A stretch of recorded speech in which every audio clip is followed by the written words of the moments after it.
तीसरा आदमी हमारे और पाकिस्तान के बीच में बिना हमारी इजाज़त के ट्वीट कर रहा है और वो बता रहा है कि मैं तुम दोनों का चौधरी हूँ, मैं और ऐसे करो, मैंने ट्वीट कर दिया कि सीज फायर हो गया है, और वो धमकी दे रहा है। अमेरिका का राष्ट्रपति डोनाल्ड ट्रंप धमकी दे रहा है कि रोको नहीं तो मैं व्यापार तुम्हारे साथ बंद कर दूंगा, और हम लोग उस पर सफाई भी नहीं दे रहे, हम लोग बोल भी नहीं रहे, हम लोग चू तक नहीं कर रहे। तो ये कौन सा डंका बज रहा है प्रधानमंत्री का, मैं ये समझ नहीं पा रहा हूँ। ये प्रधानमंत्री का डंका बज रहा है या भारत की छाती पे अमेरिका चौधरी बन गया है? हमारे दम पे अमेरिका चल रहा है, हम उसके दम पे नहीं चल रहे हैं। हमारे दम पे है क्योंकि हमारे लोग वहाँ जाकर के काम कर रहे हैं। हमारे पास कुछ ना हो, कम से कम आबादी तो है। और मैं तो विपक्ष से बड़ा नाराज़ हूँ। राहुल गांधी को चाहिए, वो नेता प्रतिपक्ष है, कि जिस प्रकार से वो उनको प्रधानमंत्री को घेरना चाहिए, जवाब मांगना चाहिए। यार ऐसे कैसे आपने जाकर के वहाँ सरेंडर कर दिया? देश पूरा विपक्ष आपके साथ, सेना आपके साथ, पूरा देश आपके साथ, हिंदू मुसलमान सिख ईसाई बौद्ध सब धर्म और जाति से उठ करके आपके साथ में, और आपने यार मजाक बनवा दिया विश्व के पटल पर देश का। मुझे सिर्फ दुख इस बात का है कि जिस तलख अंदाज में अमेरिका के राष्ट्रपति ने टिप्पणी की है वो गलत है। प्रधानमंत्री जी को मांग करनी चाहिए। प्रधानमंत्री के साथ 140 करोड़ हाथ खड़े हैं, पूरा विपक्ष खड़ा है, सेना खड़ी है, सब कुछ है। प्रधानमंत्री नरेंद्र मोदी ने देश को संबोधित किया है, लेकिन उससे पहले डोनाल्ड ट्रंप की भी प्रेस कॉन्फ्रेंस हुई है। दोनों के बीच जो वक्तव्य रखा गया है उसको लेकर सवाल उठ रहे हैं। डोनाल्ड ट्रंप ये दावा कर रहे हैं कि सीज फायर कराने में उनका अहम योगदान है, उन्होंने धमकी तक दी तब जाके ये देश माने। वहीं प्रधानमंत्री ने डोनाल्ड ट्रंप या अमेरिका का नाम तक नहीं लिया है। हमारे साथ पत्रकार राहुल नागपाल जी हैं। सर, किस तरह से देखते हैं, विदेश नीति की बात जब होती है तो ये कहा जाता है कि विश्व में डंका बज रहा है मोदी जी के आने से, और अब जब डोनाल्ड ट्रंप ये दावा कर रहे हैं कि उन्होंने मध्यस्थता कराई है और प्रधानमंत्री ने उनका कहीं पर भी जिक्र नहीं किया है, इन सारी चीज़ों को किस तरह से आप देखिए? प्रधानमंत्री या भारत से पहले, प्रधानमंत्री को छोड़िए, भारत के किसी भी अधिकारी से पहले डोनाल्ड ट्रंप का ट्वीट आ जाता हो, अगर भारत और पाकिस्तान के बीच में सीज फायर हुआ है तो ये भारत और पाकिस्तान को प्रेस कॉन्फ्रेंस करके बताना चाहिए था कि हमारी इन मुद्दों पर सहमति बनी है। लेकिन भारत और पाकिस्तान से पहले डोनाल्ड ट्रंप का ट्वीट आ जाना और फिर उनका दूसरा स्टेटमेंट आना और उसके बाद में भारतीय अधिकारियों का और प्रधानमंत्री का ट्वीट आना या उनका संबोधन देश के नाम होना, ये कहीं ना कहीं ये बताता है जो ये आरएसएस और बीजेपी के लोग गपोड़ी, मैं गपोड़ी कहूँगा इनको, जो ये शोर मचाते फिर थे कि प्रधानमंत्री की 56 इंच की छाती, विश्व में डंका बज रहा है। डंका इतना बज रहा है कि आज़ादी के 77 साल के बाद में प्रधानमंत्री का डंका बजते बजते 12 साल हो गए, तीसरी बार प्रधानमंत्री बने हैं, कि तीसरा आदमी हमारे और पाकिस्तान के बीच में बिना हमारी इजाज़त के ट्वीट कर रहा है और वो बता रहा है कि मैं तुम दोनों का चौधरी हूँ, मैं और ऐसे करो, मैंने ट्वीट कर दिया कि सीज फायर हो गया है, और वो धमकी दे रहा है। अमेरिका का राष्ट्रपति डोनाल्ड ट्रंप धमकी दे रहा है कि रोको नहीं तो मैं व्यापार तुम्हारे साथ बंद कर दूंगा, और हम लोग उस पर सफाई भी नहीं दे रहे, हम लोग बोल भी नहीं रहे, हम लोग चू तक नहीं कर रहे। तो ये कौन सा डंका बज रहा है प्रधानमंत्री का, मैं ये समझ नहीं पा रहा हूँ। ये प्रधानमंत्री का डंका बज रहा है या भारत की छाती पे अमेरिका चौधरी बन गया है? ये विचारणीय प्रश्न है। आज इस देश के अंदर ये तर्क होना चाहिए कि डोनाल्ड ट्रंप ने जो ये ट्वीट किया है और जिस प्रकार की भाषा का इस्तेमाल डोनाल्ड ट्रंप ने किया है उसको मुंह तोड़ जवाब देना चाहिए था। 2025 के भारत में और 1971 के भारत में ज़मीन आसमान का फ़र्क है।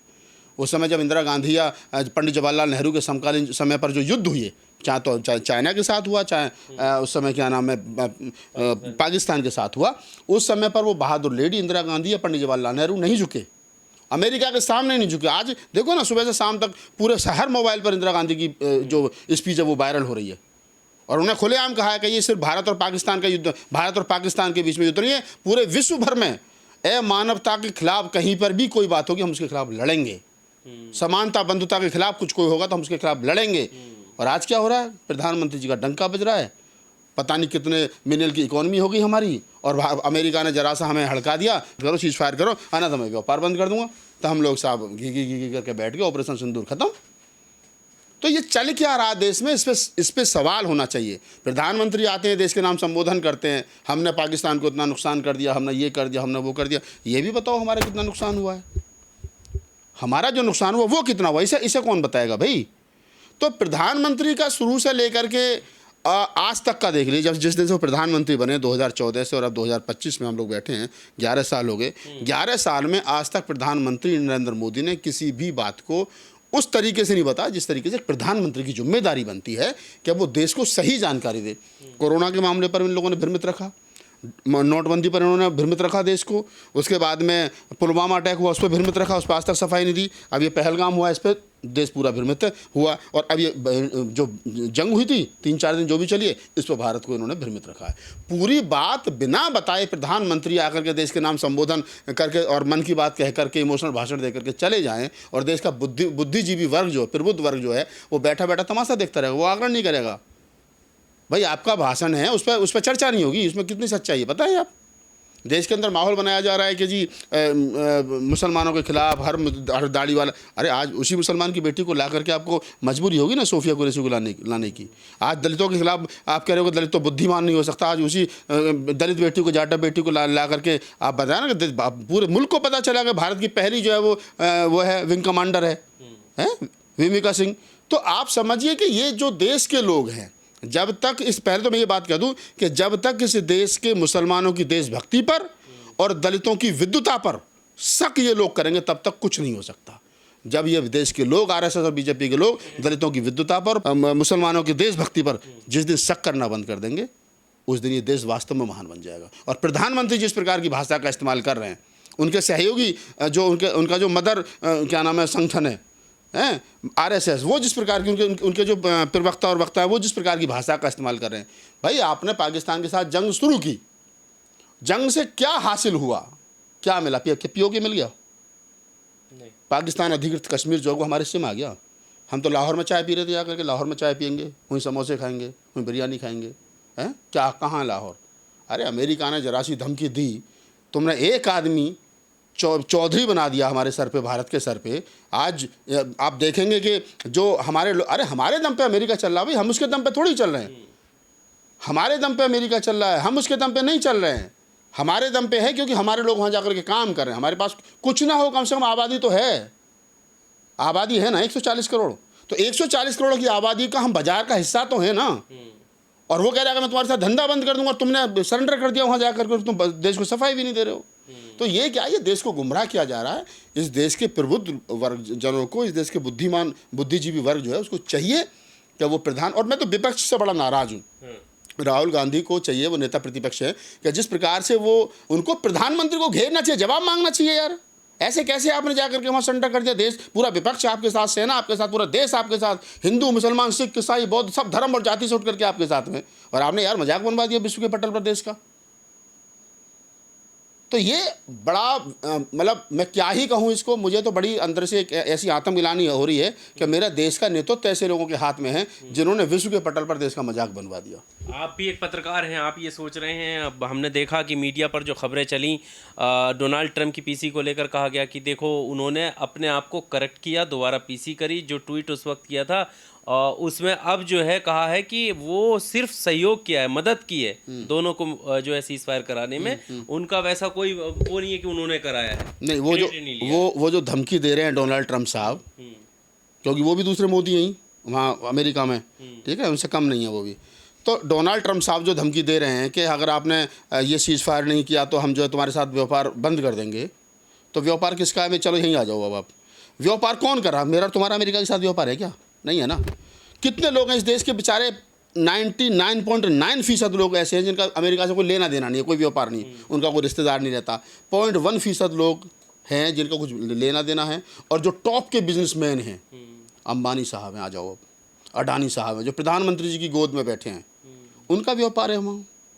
और वो किसके दोस्त हैं? वो इनके दोस्त हैं। तो दोस्तों को भी तो बचाना, दोस्तों का धंधा भी बचाना भाई। देश की इकोनॉमी पे तो वो व्यापार जिसका भी हो, हाँ, वो तो देश नहीं, मैं वही तो कह रहा हूँ ना कि दोस्ती भी बचानी है, व्यापार भी बचाना है। अमेरिका से डर भी लग रहा है वो व्यापार बंद कर देगा तो देश का इकोनॉमी पर असर पड़ेगा। तो अब ये भी तय कर लो कि भैया कौन वो हमसे क्या खरीद रहा है, हम उनसे क्या खरीद रहे हैं। हम व्यापार उसके साथ बंद करेंगे तो उसे कितना नुकसान होगा। और प्रधानमंत्री तो ये कह रहे हैं ना कि पाकिस्तान बौखलाया, गिड़गिड़ाया और आया, फिर फोन किया उसने। पाकिस्तान बौखलाया, गिड़गिड़ाया, जो भी हुआ, क्या पाकिस्तान के प्रधानमंत्री ने भारत के प्रधानमंत्री से बात की? क्या बैठ करके बात करते इसको रोकते हैं? क्या पाकिस्तान के रक्षा मंत्री ने भारतीय रक्षा मंत्री से बात की? नहीं ना। अब वो अमेरिका के सामने जाकर के गिड़गिड़ाया और अमेरिका हमारे ऊपर दबाव बना रहा है। हम अमेरिका पाक हम प्रधानमंत्री ने अमेरिका का जिक्र नहीं किया ना। हमारे पास कॉल आई, हमने बात, उन्होंने कहा कि रोके तब रुका है। नहीं, किसने कहा? हमने उनकी बात मानी, पाकिस्तान की। नहीं, तो पाकिस्तान की कॉल आपके पास में आई तो अब किन शर्तों पे आपने पाकिस्तान की बात मानी? क्या पाकिस्तान से आपने कोई लिखित रूप में लिया? कोई टेबल पर बैठ कर के बात, कोई ऐसी फ़ोटो है जिसमें फिर हमारा रक्षा मंत्री और उनका रक्षा मंत्री बात कर रहा हो, हमारा प्रधानमंत्री और पाकिस्तान का प्रधानमंत्री? आप देखेंगे जब भी कोई समझौता होता है, इंदिरा गांधी के समय पर बार हुई थी ना, 90,000 पाकिस्तान सैनिकों ने सरेंडर किया ना, उसके बाद में एक समझौता हुआ ना। जब लाल बहादुर शास्त्री जी देश के प्रधानमंत्री थे और उधर नाम मुझे नहीं, आयूब साहब पता नहीं कौन थे, तब भी कहा गया था वो 6 फुट 2 इंच का, वो 5 फुट 4 इंच के, तब जंग हुई तो तब आकर के बोले तो दोनों ने आपस में बैठ कर समझौता हुआ, बातचीत हुई ना। फोटो आज भी गूगल पे मिल जाएंगे ना आपको। अगर प्रधानमंत्री जी इस बात को करें कि पाकिस्तान हमारे सामने गिड़गिड़ाया तब हमने जाकर के रोका, तो कौन सा समझौता किया आपने? कौन सी फोटो है आपके पाकिस्तान के किसी अधिकारी की जो आपके सामने, जो आपने टेबल पर बैठ करके बातचीत की है? जब प्रधानमंत्री जी इतने लंबे समय से लंबे झूठ बोल रहे, तो ये एक झूठ और भी सही। मैं तो ये कह रहा हूं कि देखिए, देश सबसे पहले है। देश की रक्षा सुरक्षा के साथ कोई भी जो है वो किसी भी लेवल पर समझौता नहीं होना चाहिए। सही बात। मुझे सिर्फ दुख इस बात का है कि जिस तलख अंदाज में अमेरिका के राष्ट्रपति ने टिप्पणी की है वो गलत है। प्रधानमंत्री जी को मांग करनी चाहिए। प्रधानमंत्री के साथ 140 करोड़ हाथ खड़े हैं, पूरा विपक्ष खड़ा है, सेना खड़ी है, सब कुछ है। उसके बावजूद भी अगर प्रधानमंत्री जी का डंका बज रहा और डंके में 11 साल के प्रधानमंत्री के कार्यकाल के बाद में अमेरिका का राष्ट्रपति डोनाल्ड ट्रंप आकर के कहता है कि ये जंग सीज फायर करो, अन्यथा तुम सारे साथ में धंधा बंद कर दूंगा, और हम डर गए। और हम कह रहे हैं कि नहीं साहब, और हम कह रहे हैं अपने भाषण में कि नहीं साहब, पाकिस्तान हमारे सामने गिड़गिड़ाया। तो कौन सी टेबल पर बात हुई थी? कहाँ? लाहौर में बात हुई थी, दिल्ली में बात हुई थी, कहाँ बात हुई थी? या बाघा बॉर्डर बात हुई थी? ये सारे सवाल खड़े हैं और देश आज नहीं तो कल इन सवालों पर, और मैं तो करूँ विपक्ष को ये सवाल उठाने चाहिए। हम तो नेता नहीं है ना, हमारा काम है बात को आज साधारण भाषा में आम आदमी तक पहुंचाना, जनमानस तक पहुंचाना। जो गांव में खेती किसानी मजदूरी कर रहा है उसको पता होना चाहिए देश में चल क्या रहा है। तो मेरी और आपकी भाषा, आपके सवाल मेरे जवाब, मेरे जवाब आपके सवाल, ऐसे होने चाहिए आम जनमानस उसको समझ सके। तो देश के वर्तमान हालातों में प्रधानमंत्री ने जितना बड़ा झूठ देश के नाम बोला है, वो भविष्य में प्रधानमंत्री जी को देश इस पर सवाल खड़े जरूर करेगा।